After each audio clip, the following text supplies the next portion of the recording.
نحمد ونصلي على رسوله الكريم أما بعد أعوذ بالله من الشيطان الرجيم بسم الله الرحمن الرحيم اقترب للناس حسابهم وهم في غفلة معرضون ما يأتيهم من ذكر من ربهم محدث إلا استمعوه وهم يلعبون لاهية قلوبهم وأسروا النجوى الذين ظلموا هل هذا إلا بشر مثلكم أفتأتون السحر وأنتم تبصرون صدق الله العظيم. سامعین و ناظرین و حضرات، السلام علیکم ورحمۃ اللہ وبرکاتہ. آج ہمارے پاس اس نشست میں سورۃ الانبیاء اور سورۃ الحج ہیں. سورہ انبیاء مکی ہے، اس کے اندر 112 آیتیں ہیں اور 7 رکوع ہیں. سورت کی وجہ تسمیہ، اس میں چونکہ تقریباً 17 انبیاء علیہم السلام کا ذکر آیا ہے، اس لیے اس سورت کو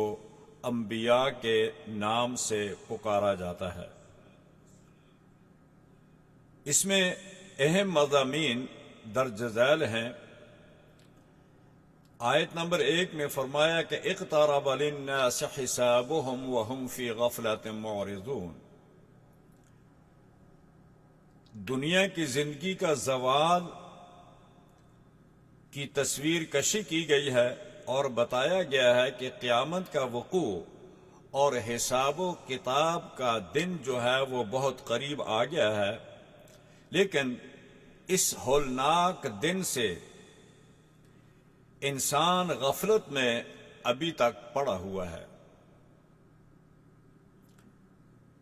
آیت نمبر 2 میں ارشاد فرمایا کہ قیامت کے لیے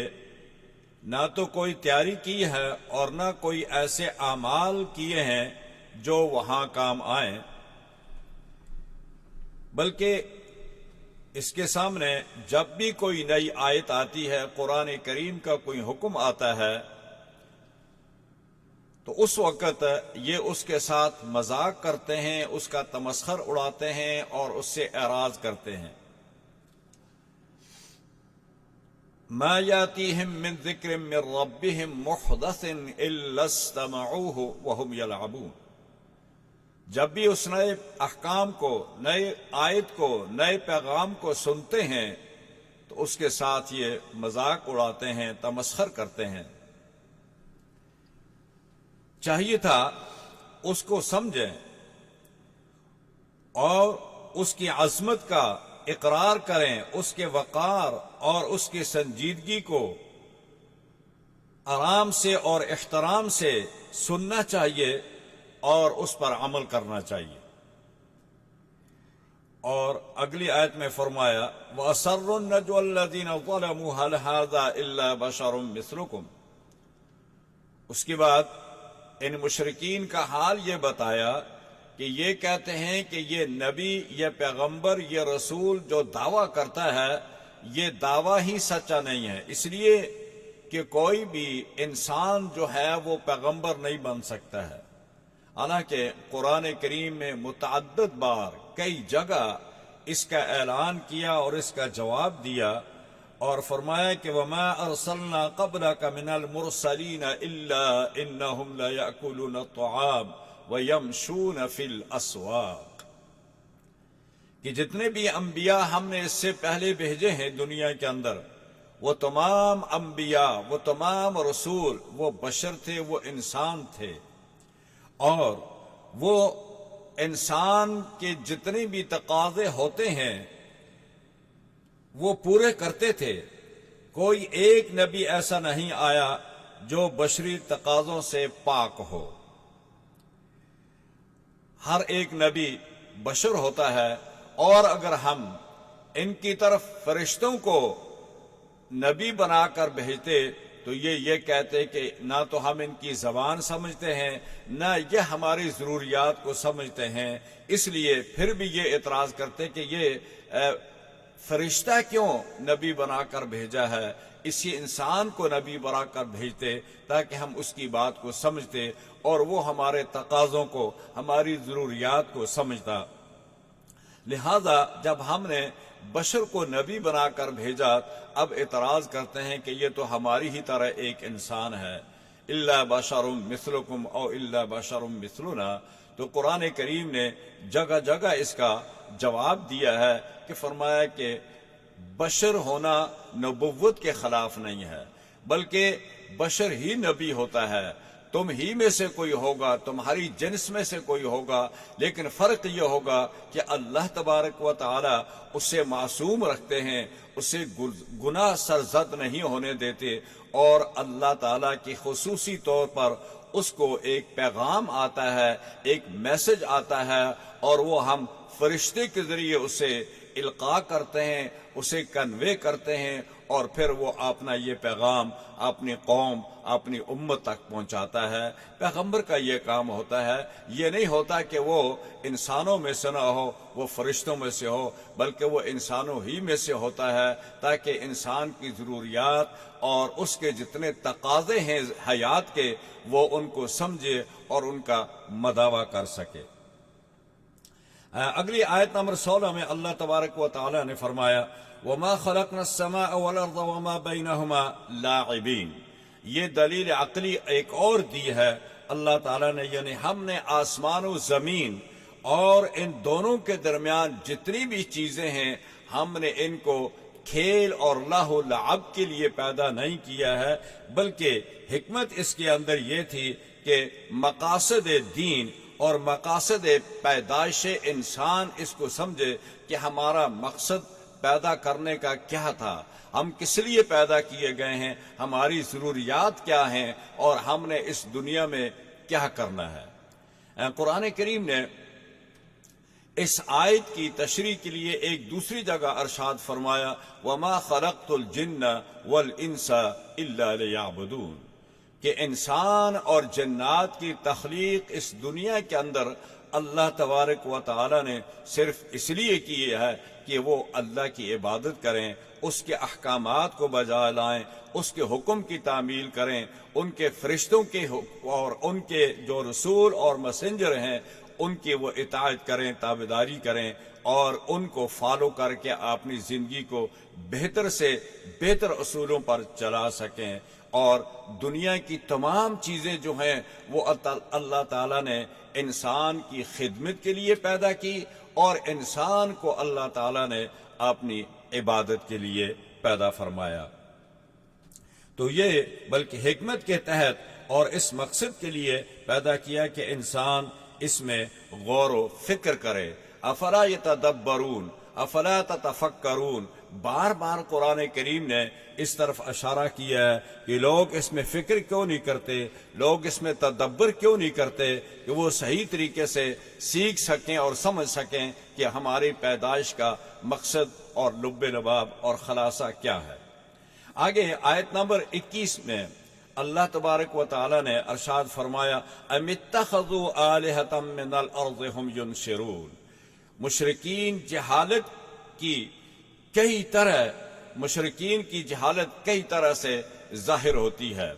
یعنی وہ کوئی ایک وجہ نہیں ہے، بہت ساری وجوہات ہیں۔ سب سے پہلی وجہ یہ ہے کہ یہ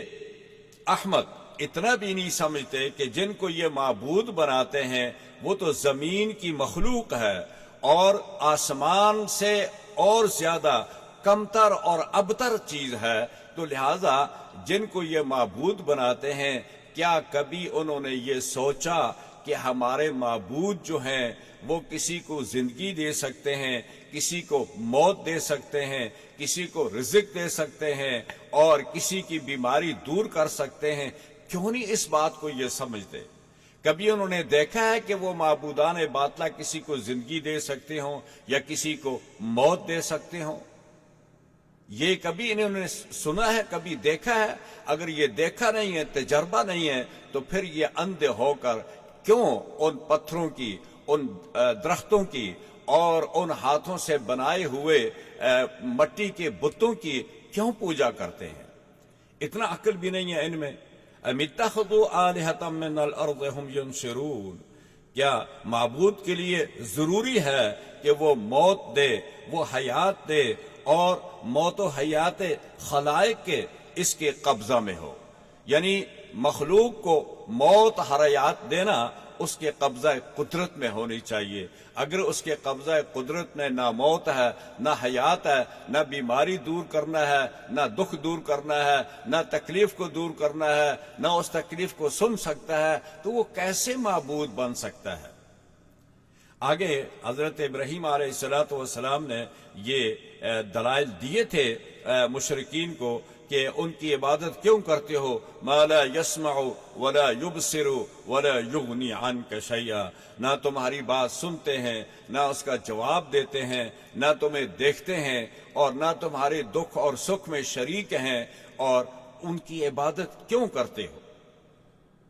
یہاں بھی یہ فرمایا گیا کہ ایسے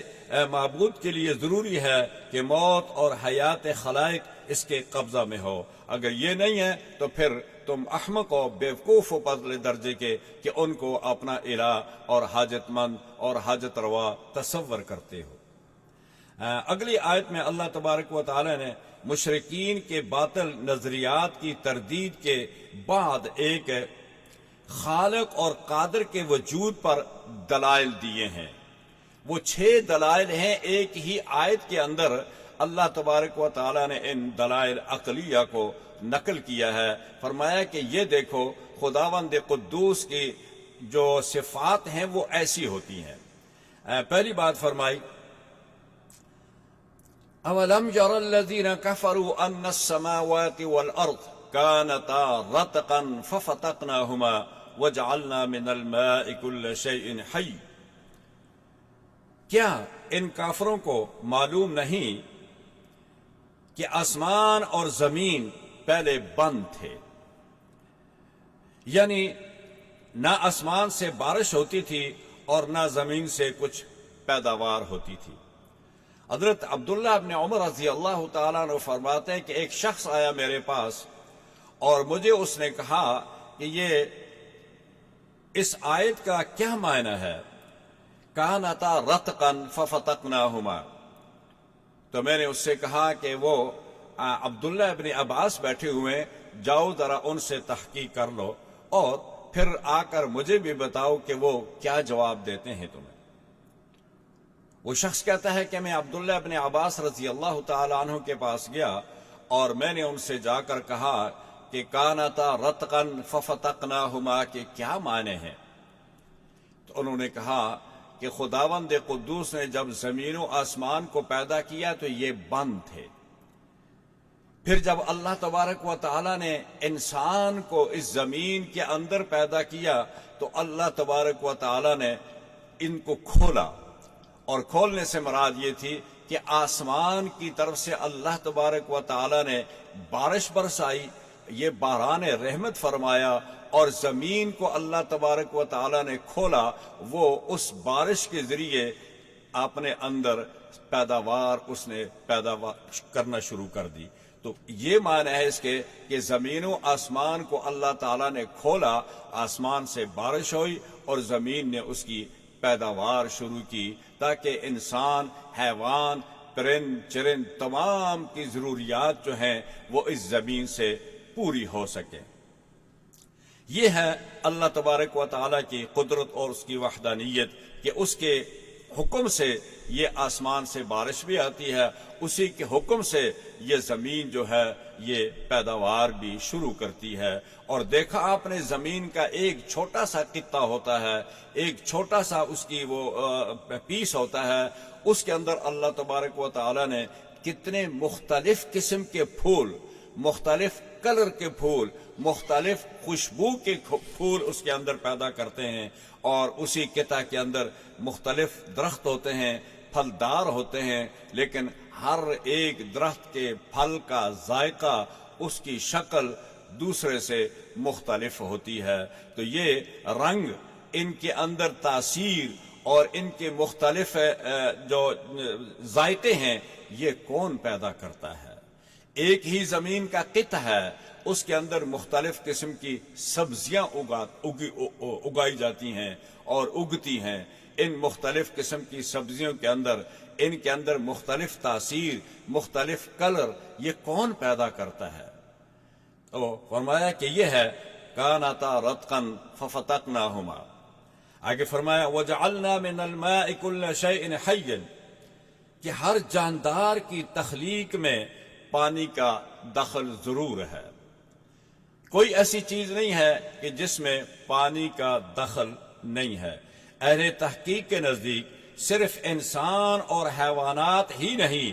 بلکہ نباتات، جمادات میں بھی روح اور حیات محققین کے نزدیک ثابت ہے۔ جب یہ ثابت ہے تو اس کا مطلب ہے کہ ان کے اندر بھی پانی کی حرارت ہے اور پانی کی ضرورت ہے ان میں بھی۔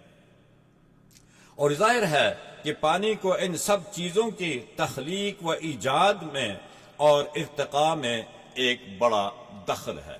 اب یہ دلائل ہیں خداوند قدوس کی قدرت کے، اس کی وحدانیت کے اور اس کے قادر ہونے کے، مطلق ہونے کے، خالق ہونے کے، یہ دلائل ہیں۔ عقل ان کو تسلیم کرتا ہے۔ عقل سے اگر سوچیں تو آپ خود بخود اس نتیجے پر پہنچ جائیں گے کہ ہمارا رب ہے، ایک ایسی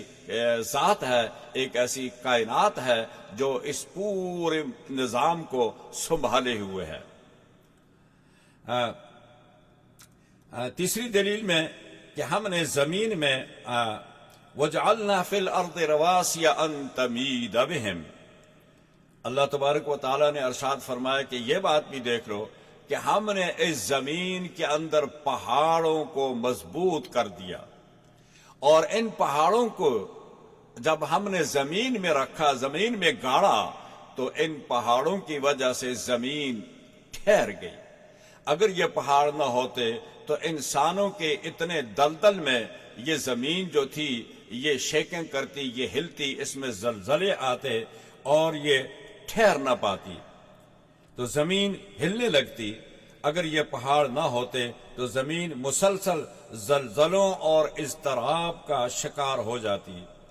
اور زمین کے تہہ میں جو آگ بھڑک رہی ہے اس کی حفاظت نہیں ہو سکتی تھی اگر یہ پہاڑ نہ ہوتے۔ تو لہذا ہم نے اس زمین کے اندر اللہ تبارک و تعالی نے یہ پہاڑوں کو اس لیے مضبوط کیا تاکہ یہ زمین اپنی جگہ میں ٹھہر سکے اور لوگ اس پر اپنی مرضی کے مطابق زندگی بسر کر سکیں، آزادی کے ساتھ اس پر رہ سکیں۔ چوتھی دلیل اللہ تبارک و تعالی نے قرآن کریم میں دلیل عقلی یہ دی وَجَعَلْنَا فِيهَا فِجَاجًا سُبُلًا لَعَلَّهُمْ يَهْتَدُونَ۔ چوتھی دلیل یہ دی کہ ہم نے زمین میں کشادہ راستے بنائے ہیں تاکہ لوگ اس پر چلیں، آسانی سے چل سکیں۔ اب ایک تو ہوتا ہے ہموار میدانی علاقے جہاں لوگ آرام سے آسانی سے چل سکتے ہیں، اور دوسرا فرمایا کہ دیکھو کئی ملکوں کے اندر، کئی علاقوں کے اندر بڑے بڑے پہاڑی سلسلے شروع ہو جاتے ہیں، دور دور تک جاتے ہیں یہ پہاڑی سلسلے۔ ان کے اندر اللہ تبارک و تعالی نے وادیاں بنائی ہوئی ہیں، ان کے درے بنائے ہوئے اللہ تعالی نے، اور ان دروں کے اندر، ان وادیوں کے ذریعے سے لوگ ان پہاڑوں کے اندر سفر کرتے ہیں اور اپنے راستے طے کرتے ہیں، جن کی وجہ سے انسان اپنے سفر کو آسان بنا سکتے ہیں اور اپنی منزل مقصود تک پہنچ سکتے ہیں۔ تو یہ بتاؤ یہ راستے کس نے بنائے؟ یہ پہاڑوں کے اندر، دروں کے اندر، یہ جتنے بھی ہیں یہ راستے میدانوں کے اندر، اور یہ راستے کس نے بنائے؟ لہذا وہ ایک ذات ہے جس نے یہ سہولتیں تمہارے لیے پیدا کی ہیں، اس لیے اس پر ایمان لاؤ اور اس کی وحدانیت کو تسلیم کرو۔ پانچویں دلیل قرآن کریم نے یہ دی وَجَعَلْنَا السَّمَاءَ سَقْفًا مَحْفُوظًا۔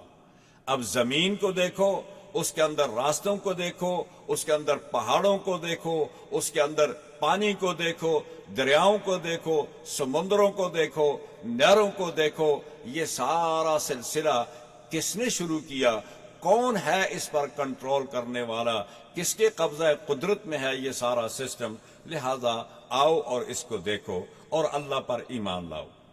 اگلی بات، پانچویں دلیل، وَجَعَلْنَا السَّمَاءَ سَقْفًا مَحْفُوظًا، اور دیکھو ہم نے آسمان کو چھت بنایا، ایک محفوظ چھت بنایا۔ کوئی پلر نہیں ہے اس میں، کوئی بیم نہیں ہے اس میں، یہ کیسے کھڑا ہے؟ کس کے سہارے پہ کھڑا ہے یہ؟ اور یہ ایک ایسی محفوظ چھت ہے۔ تم اپنے مکان بناتے ہو، سریا ڈالتے ہو، سیمنٹ ڈالتے ہو، جتنا مضبوط بناتے ہو، پھر بھی وہ گر جاتے ہیں۔ قرآن کریم نے دوسری جگہ آگے فرمایا ہے، افلم یسیروا فی الارض فینظروا کیف کان عاقبۃ الذین من قبلہم، زمین کے اندر جاؤ، پھرو اور دیکھو کہ لوگ تم سے جو پہلے تھے، کانوا اشد منہم قوہ، تم سے بہت زیادہ وہ قوت میں طاقتور تھے، اور وہ لوگ پہاڑوں کو کورید کر ان کے اندر اپنے مکانات بناتے تھے، لیکن جب ہم نے ان کو پکڑا، جب ان کا وقت آیا، تو وہ موت سے نہ تو وہ پہاڑ بچا سکے، نہ وہ ان کے پختہ گھر جو پہاڑوں کے اندر ٹنل بنا کر انہوں نے بنائے تھے وہ بچا سکے۔ لہذا دیکھو ہم نے آسمان کو تمہارے اوپر کس طریقے سے کھڑا کیا ہوا ہے، کتنا محفوظ ہے، نہ اس کے اندر شیکنگ آتی ہے، نہ اس کے اندر سکریچ آتا ہے، نہ وہ گرتا ہے، نہ اس کے لیے پلر ہیں، نہ اس کے لیے کوئی بیم ہے۔ لہذا ہم نے کیسے محفوظ طریقے سے تمہارے اوپر کھڑا کیا ہوا ہے، اس کو کھڑا کرنے والا کون ہے؟ یہی سوچو، اس سے تمہیں اللہ تبارک و تعالیٰ کی وحدانیت کا علم ہو جائے گا، اور اس پر ایمان لانے پر تمہیں مجبور کرے گا کہ ایمان لاؤ۔ اپنے اس آسمان کے اندر اللہ تبارک و تعالیٰ نے اس چھت میں لاکھوں ستارے، سورج اور چاند جو اپنے مدار میں انتہائی تیز رفتاری کے ساتھ گھوم رہے ہیں، نہ ان میں کبھی ٹکراؤ آتا ہے اور نہ ہی وہ خلط اور ملت ہوتے ہیں۔ ایک ستارہ بھی اپنی مدار سے ہٹ جائے تو نظام عالم میں خلل واقع ہو جائے۔ تو یہ کس طریقے سے آپ نے اس مدار میں چلتے رہتے ہیں، اور کبھی بھی نہ یہ تاخیر ہوتی ہے ان کے وقت میں، اور نہ کبھی یہ پہلے اپنے وقت سے آتے ہیں۔ لہذا اللہ نے ان کا وقت فکس کیا ہوا ہے، اسی حساب سے ان کے مدار، ان کے راستے اللہ تعالیٰ نے فکس اور معین کیے ہوئے ہیں، ان پر یہ لگاتار چلتے رہتے ہیں، رواں اور دواں ہیں۔ آیت نمبر 33 میں چھٹی دلیل اللہ تبارک و تعالیٰ نے یہ دی، وَهُوَ الَّذِي خَلَقَ اللَّيْلَ وَالنَّهَارَ وَالشَّمْسَ وَالْقَمَرَ كُلٌّ فِي فَلَكٍ يَسْبَحُونَ۔ چھٹی دلیل تکوینی دلائل سے یہ دی کہ رات اور دن، سورج اور چاند اللہ تعالیٰ نے ان کو بنایا ہے، اور یہ سب آسمان میں تیر رہے ہیں جیسے مچھلی پانی میں تیرتی ہے۔ انہیں یکے بعد دیگرے آنے جانے میں کوئی مشکل پیش نہیں آتی، اور نہ کبھی رکتے ہیں، مسلسل چلتے رہتے ہیں، حرکت ہی میں ان کی زندگی ہے، یعنی ان کی زندگی، ان کی حرکت ہی ان کی زندگی کہلاتی ہے کہ یہ چل رہے ہیں اور یہی ان کی حیات ہے۔ آگے آیت نمبر 48 تا 91، یعنی 48 سے لے کر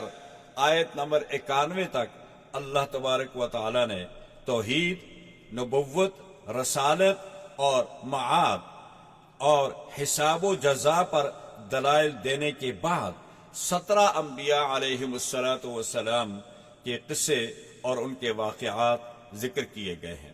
یعنی یہ دلائل تو توحید پر تھے، یہ دلائل رسالت پر تھے، یہ دلائل آخرت پر تھے کہ کہ اللہ تبارک و تعالی پیدا کرنے والا ہے، وہ ایک واحد ذات ہے، اور اس نے اپنے پیغمبر ہدایت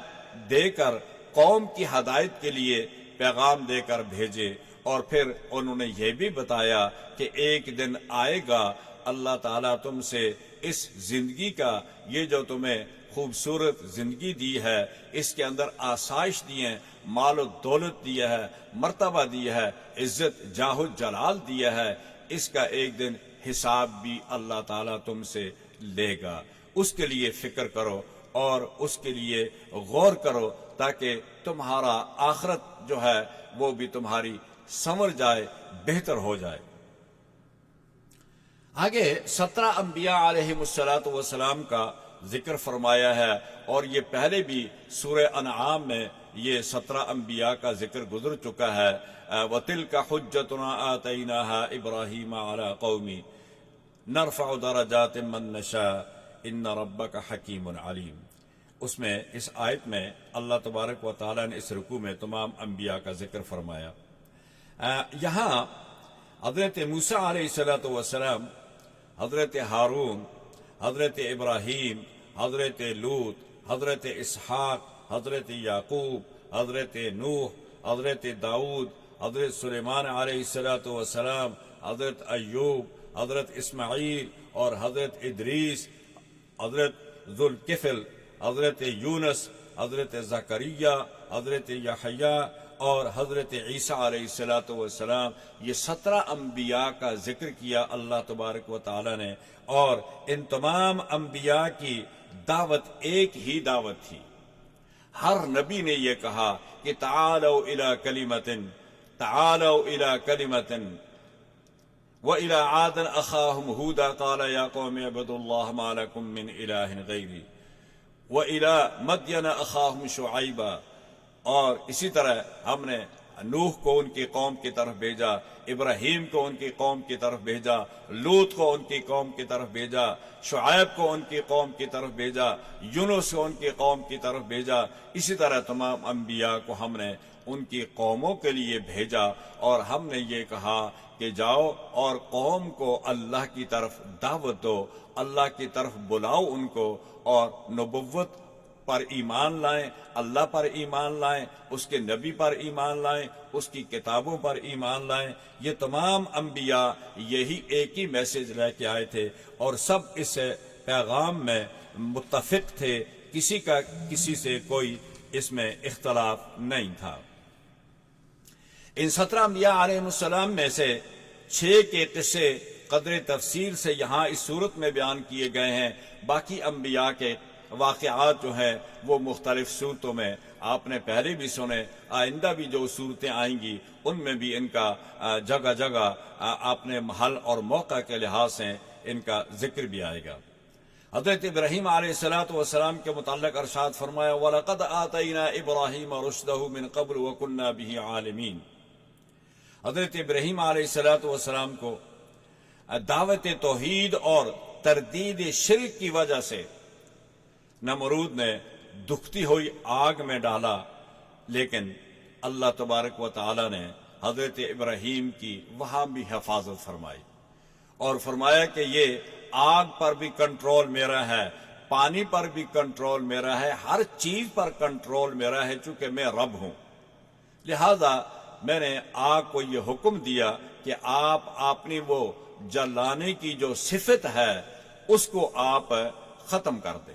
اور ہم نے اسے جلانے کی صفت جو تھی وہ واپس لے لی تھی، تو ہم نے اسے حکم دے دیا قلنا یا نار کونی برتا، اے آگ ٹھنڈی ہو جا، وسلام علی ابراہیم، اور ابراہیم کو محفوظ اور سلامت رکھنا ہے، ان کو نہ تو سردی لگے، اتنی ٹھنڈی بھی نہ ہو اور اتنی گرم بھی نہ ہو کہ ان کو اس میں حرارت محسوس ہو، لہذا یہ ہمارے کنٹرول میں تھا، تو ہم نے اپنے پیغمبر کی حفاظت اس طرح کی۔ آگے حضرت لوط کے متعلق فرمایا یہ جو ان کے بھتیجے تھے جنہیں ایک بدترین قوم کی طرف نبی بنا کر اللہ تبارک و تعالی نے بھیجا تھا، لیکن قوم نے جب نہ مانی ان کی بات، ان کی مخالفت کی، تو اللہ تبارک و تعالی نے فارسلنا علیہم، ہم نے ان پر طوفان بھیجا، اور اس طوفان کو ہم نے جبرائیل کو حکم دیا کہ جاؤ اور اس زمین کو اٹھا کر اوپر لے جاؤ، اور پھر اوپر سے الٹا کر کے اس کو گرا دو، اور پھر ہم نے ان پر پتھروں کی بارش بھیجی۔ اسی طرح اللہ تبارک و تعالی نے حضرت نوح کو بھی اپنی قوم کی طرف بھیجا، وَلَقَدْ أَرْسَلْنَا نُوحًا إِلَىٰ قَوْمِهِ فَقَالَ يَا قَوْمِ اعْبُدُوا اللَّهَ۔ حضرت نوح، حضرت داؤد علیہ السلام اور ان کے بیٹے سلیمان کا قصہ، جو دونوں نبی بھی تھے اور بادشاہ بھی تھے، انہیں روحانی اور مادی دونوں طرح کی نعمتوں سے اللہ تعالیٰ نے خوب نوازا تھا۔ اور ایک واقعہ حضرت داؤد علیہ السلام کا اسی صورت میں ذکر فرمایا ہے۔ ایک شخص آیا اور اس نے حضرت داؤد علیہ السلام کی خدمت میں آ کر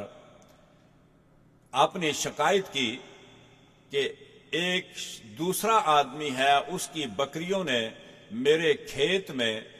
داخل ہوئی اور میرے کھیت کو اجاڑ دیا، یعنی جو کھیتی تھی اس کو کھا کر اس کا صفایا کر دیا۔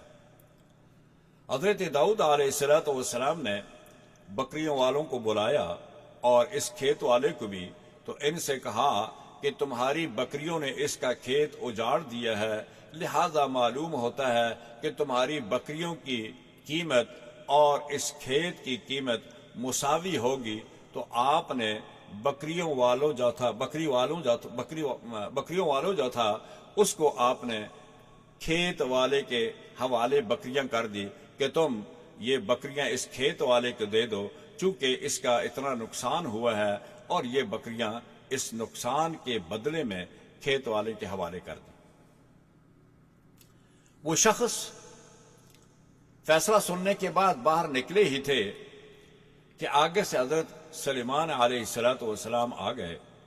اور انہوں نے پوچھا کہ کیا ہوا، تمہارے جھگڑے کا کیا فیصلہ ہوا؟ تو انہوں نے کہا کہ حضرت داؤد نے یہ فیصلہ ہمارا کر دیا ہے۔ انہوں نے کہا کہ اچھا واپس آ جاؤ، میں جاتا ہوں حضرت داؤد کے پاس، اور شاید اس سے کوئی بہتر بھی فیصلہ ہو سکے۔ وہ حضرت داؤد کی خدمت میں حاضر ہوئے اور کہا کہ آپ نے جو فیصلہ کیا یہ قانون کے لحاظ سے ٹھیک فیصلہ ہے کہ کھیت کی اور بکریوں کی قیمت ایک جیسی ہے، تو اس کھیت والے کو جو نقصان ہوا تھا وہ بکریوں کی صورت میں اس سے پورا ہو گیا، لیکن ایک اور صورت میں بھی اس میں پیدا ہو سکتی ہے ابا جان، وہ یہ ہو سکتی ہے، اور وہ یہ صلح کی صورت ہوگی، نہ کہ یہ قضاء کی صورت ہوگی۔ اگر یہ صلح ان کے درمیان میں ہو جائے تو یہ بھی ان کے لیے فائدہ مند ہے۔ حضرت داؤد نے پوچھا کہ وہ کیا صورت ہو سکتی ہے؟ تو حضرت سلیمان نے عرض کیا کہ وہ صورت یہ ہو سکتی ہے کہ کھیت والا جو ہے وہ بکریاں اپنے پاس اس وقت تک رکھے اور بکریوں کے ان کے بالوں سے، ان کے اون سے اور ان کے دودھ سے استفادہ کرے، اور بکریوں والا جو ہے وہ کھیتی کو دوبارہ سے اس کی آبیاری کرے اور اس کے اندر وہ کھیتی اگائے۔ جب کھیتی اپنے اس نہج پہ، اس حیثیت میں آ جائے جس حیثیت میں وہ تھی، اور پھر وہ کھیتی جو ہے وہ کھیتی والے کے حوالے کر دی جائے، اور کھیتی والا جو ہے وہ بکریاں صاحب بکریوں والوں کے پاس دوبارہ لوٹا دے، تو تاکہ اس کو بکریاں اصل میں اس کی جو حقیقت ہے، جو اس کی ملکیت ہے، وہ بکری والے کو مل جائے گی، اور کھیت والا جو ہے وہ اپنے کھیت کو اصلی حالت میں پا لے گا اور وہ کھیت اس کے حوالے کر دی جائے۔ تو لہذا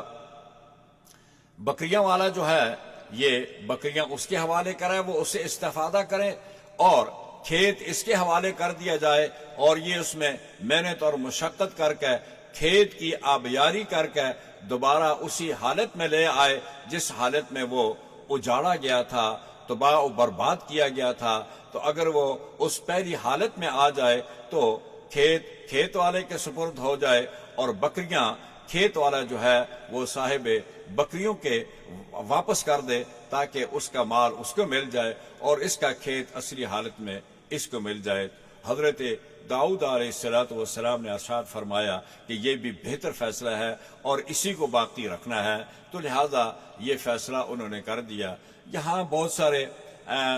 یہ مسئلہ بھی پیدا ہوتا ہے، اس پہ بحث کی گئی ہے، طویل بحث ہے، یہاں وقت نہیں ہے کہ میں اس پہ بحث کروں۔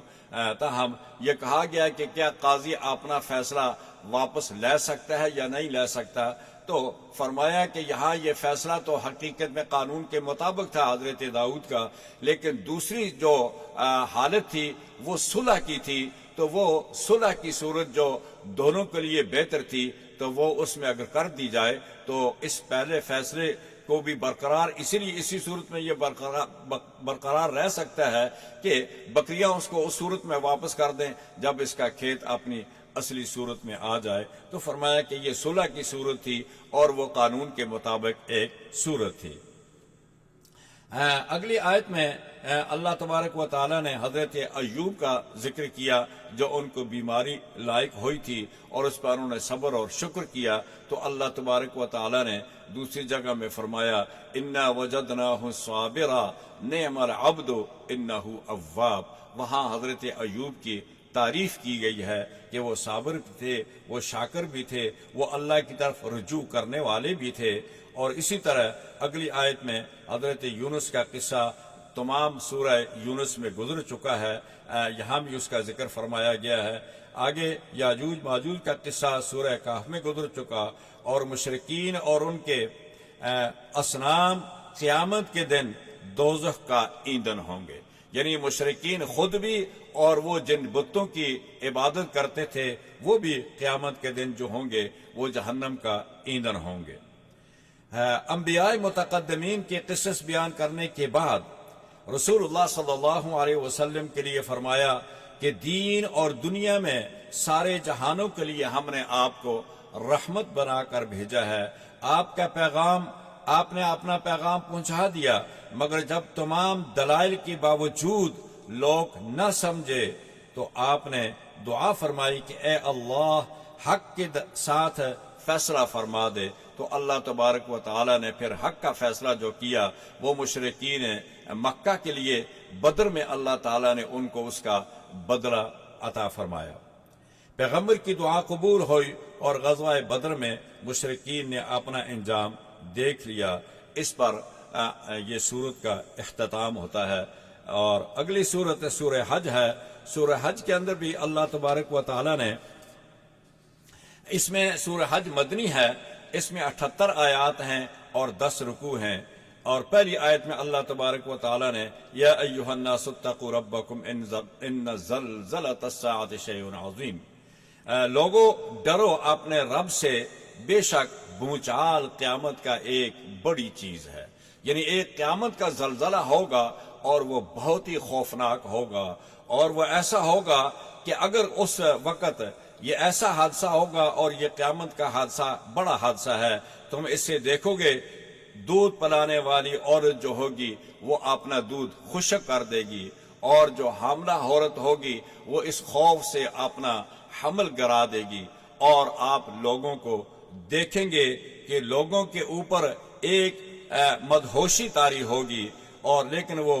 مدہوش نہیں ہوں گے، لیکن وہ اللہ تعالیٰ کے سخت عذاب کو دیکھ کر ان کے ہوش اڑ جائیں گے۔ لہذا وہ ایک سخت دن ہوگا، اس سے ڈرو اور موت کی تیاری کرو، اس کا خوف کرو اور اس کو یقینی سمجھو۔ قیامت کے ذکر کے بعد دوبارہ زندہ ہونے پر انسان کی تخلیق کے مختلف مراحل سے گزرنے کا ذکر کیا گیا۔ اللہ تبارک و تعالی نے اگلی آیات میں فرمایا کہ یا ایھا الناس ان کنتم فی ریب من البعث فانا خلقناکم من تراب ثم من نطفة ثم من علقة ثم من مضغة ثم من مضغة مخلقة وغير مخلقة لنبين لكم ونقر في الأرحام ما نشاء إلى أجل مسمى ثم نخرجكم طفلا ثم لتبلغوا أشدكم ثم لتكونوا شيوخا ومنكم من يتوفى من قبل وَمِنْكُمْ مَنْ يُرَدُّ إِلَىٰ أَرْذَلِ الْعُمْرِ لِكَيْ لَا يَعْلَمَ مِنْ بَعْدِ عِلْمٍ شَيْئًا۔ انسان کی تخلیق کے مراحل بیان کیے۔ انسانوں کے باپ حضرت آدم علیہ السلام کو بلا واسطہ یعنی مٹی سے پیدا کیا، پھر انسان کو نطفہ سے یعنی منی سے، پھر منی سے پیدا ہوا، اور منی خون سے پیدا کی، اور خون غذا سے، اور غذا مٹی سے پیدا ہوئی۔ مٹی اور نطفہ کے درمیان زندگی کا ایک راز پوشیدہ ہے۔ اور پھر تیسرا مرحلہ فرمایا کہ خون اور لوتھڑا بنا، یعنی وہ تمہارا نطفہ، اس سے خون بنا، پھر اس سے خون سے ایک گوشت کا لوتھڑا بنا، اور پھر چوتھا مرحلہ بوٹی بنتی ہے، اور اس بوٹی کے اندر ہم نے پھر ہڈیوں کا مرحلہ بنایا، پھر ہم نے ان پر اس ہڈیوں پر ہم نے گوشت چڑھایا، اور پھر گوشت چڑھانے کے بعد ثم انشأناہ خلقا آخر، پھر ہم نے ایک انسانی ڈھانچہ بنا دیا، پھر ہم نے اس کے اندر روح پھونک دی، پھر وہ زندہ انسان بن گیا، پھر وہ پیدا ہوا، اور ان میں سے کچھ پیدا جو ہیں وہ صحیح طریقے سے ہوئے، کچھ کے اعضاء جو تھے وہ ناقص پیدا ہوئے، اور پھر پیدا ہونے کے بعد کچھ بچپن میں فوت ہو گئے، کچھ جوانی میں فوت ہو گئے، اور کچھ ایسی عمر تک پہنچے کہ اس عمر میں پہنچ کر انسان ایسا لگتا ہے جیسے بچپنا کی طرف لوٹ گیا، یعنی ہوش حواس اس کے قائم نہیں رہتے، اور ایسی باتیں کرتا ہے جیسے بچہ بھولی بھالی باتیں کرتا ہے۔ تو یہ مراحل بھی دیکھ لو کہ یہ اسی طرح ہم اگر تمہیں پیدا کر سکتے ہیں تو پیدا کرنے کے بعد اسی طرح پھر ہم تمہیں موت دیتے ہیں، اور موت دینے کے بعد پھر ہم اسی طرح تمہیں زندہ کرنے پر قادر ہیں۔ یہ ساتوں مرحلہ، یا تو وہ جوانی ہے، انتقال کر جاتا ہے، اور پھر یا بڑھاپے میں پھر وہ ایسی عمر میں آ جاتا ہے کہ جو بچپنا ہوتی ہے۔ جو انسان ان مراحل سے گزرتا ہے وہ کیسے کہہ سکتا ہے کہ اللہ تبارک و تعالی دوبارہ پیدا کرنے پر قادر نہیں ہے؟ آیت نمبر 8 سے 10 تک کچھ لوگوں کی تو واضح گمراہ ہیں، کچھ مذبذب ہیں، اور فرمایا کہ کچھ لوگ دنوی فائدہ کے لیے جب ان کو دنوی فائدہ ملتا ہے تو وہ دین پر قائم رہتے ہیں، وہ اس پر عمل بھی کرتے ہیں، اور اگر ان کو اللہ تعالیٰ آزماتا ہے، کچھ ان کو تکلیف دے کر، کچھ مشکلات دے کر، تو وہ دین کو چھوڑ کر دنیا کی طرف لوٹ جاتے ہیں۔ تو فرمایا یہ لوگ جو ہیں ان کا دین قائم نہیں ہے، اور یہ لوگ دنیا کے لیے ایمان لائے یا دنیا کے لیے اس پر جمے رہے، اگر دنیا نہ ہو تو ان کا دین بھی نہیں ہے، تو ایسے لوگوں کو اس دین کا کچھ فائدہ نہیں ہوگا۔ اگلی آیات میں اللہ تبارک و تعالی نے کچھ ملل اور مذاہب کا ذکر فرمایا ہے۔ فرمایا وہ ملل اور مذاہب جو ہیں اس میں سے مسلمان جو کہ محمد صلی اللہ علیہ وسلم کو اپنا رسول اور قرآن کو اپنی کتاب مانتے ہیں، اور اللہ کی وحدانیت پر ایمان لاتے ہیں، اور قیامت پر بھی ایمان رکھتے ہیں، یعنی اللہ، اس کے رسول، اس کی کتاب اور قیامت پر ایمان لانے والے مسلمان کہلاتے ہیں۔ اور یہودی حضرت موسیٰ علیہ السلام کی امت ہے، اور یہ اصحاب تورات، ایک یہ مذہب ہے، ایک عیسائیوں کا ہے، ایک سابی ہیں۔ یہ فرقہ حضرت ابراہیم کے زمانے میں تھا جو ستاروں کی عبادت کرتے تھے، اور مجوسی ہے پانچواں فرقہ، یہ کسی آسمانی مذہب کی پیروکار نہیں ہے، یہ سورج، چاند اور آگ کے پرستش کرتے تھے۔ اور مشرک جو بتوں کو پوجا کرنے والے ہیں، ان میں سے صرف پہلا فرقہ رحمان کا ہے، یعنی اللہ پر ایمان لانے والے، رسول اللہ پر اور قیامت پر، قرآن پر ایمان لانے والا فرقہ جو ہے یہ ناجی ہے۔ باقی جو لوگ ہیں یہ سارے کے سارے جہنمی ہیں۔ آیت نمبر 6 تا 38 میں اللہ تعالیٰ نے حج کے احکامات بیان کیے ہیں۔ حضرت ابراہیم کے زبان سے اعلان کروایا، وَأَذِّن فِي النَّاسِ بِالْحَجِّ يَأْتُوكَ رِجَالًا وَعَلَىٰ كُلِّ ضَامِرٍ۔ یہ حج کے تمام احکامات تفصیل کے ساتھ اس صورت میں قربانی، حج اور یہ عرفات، مزدلفہ، یہ سارے سورہ بقرہ میں بھی گزرا، یہاں بھی ان کا ذکر کیا گیا ہے۔ اگلی آیات آیت نمبر 43 میں وَإِن يُكَذِّبُوكَ فَقَدْ كَذَّبَتْ قَبْلَهُمْ قَوْمُ نُوحٍ وَعَادٍ وَثَمُودَ، اللہ تعالیٰ نے کچھ پہلی قوموں کے ذکر فرمایا اور رسول اللہ صلی اللہ علیہ وسلم کو تسلی دی کہ اگر یہ لوگ آپ کو جھٹلاتے ہیں تو آپ فکر نہ کریں، مغموم نہ ہو، اس لیے کہ آپ سے پہلے جتنے انبیاء آئے ہیں ان سب کے ساتھ قوموں نے ایسا ہی سلوک کیا ہے۔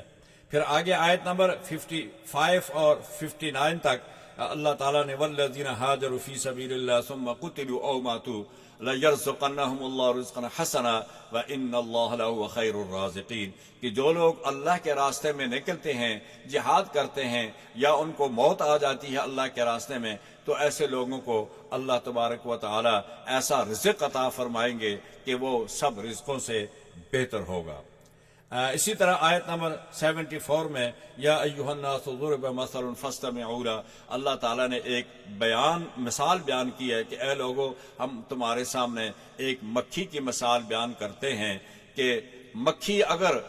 تم اور تمہارے معبود سارے کے سارے جمع ہو جاؤ تو تم ایک مکھی پیدا نہیں کر سکتے۔ مکھی پیدا کرنا تو کیا، اگر مکھی تمہارے کھانے میں سے کوئی چیز اٹھا کر لے جائے تو اس مکھی سے وہ بھی تم واپس نہیں لا سکتے۔ اس لیے ضعف الطالب والمطلوب، پکارنے والے اور جن کو پکارا جاتا ہے یہ سارے کے سارے کمزور ہیں، یہ ضعیف ہیں۔ ایک طاقت والی ذات صرف اللہ تبارک و تعالیٰ کی ہے۔ اور آخر میں سورت کے اندر اللہ تبارک و تعالیٰ نے کہا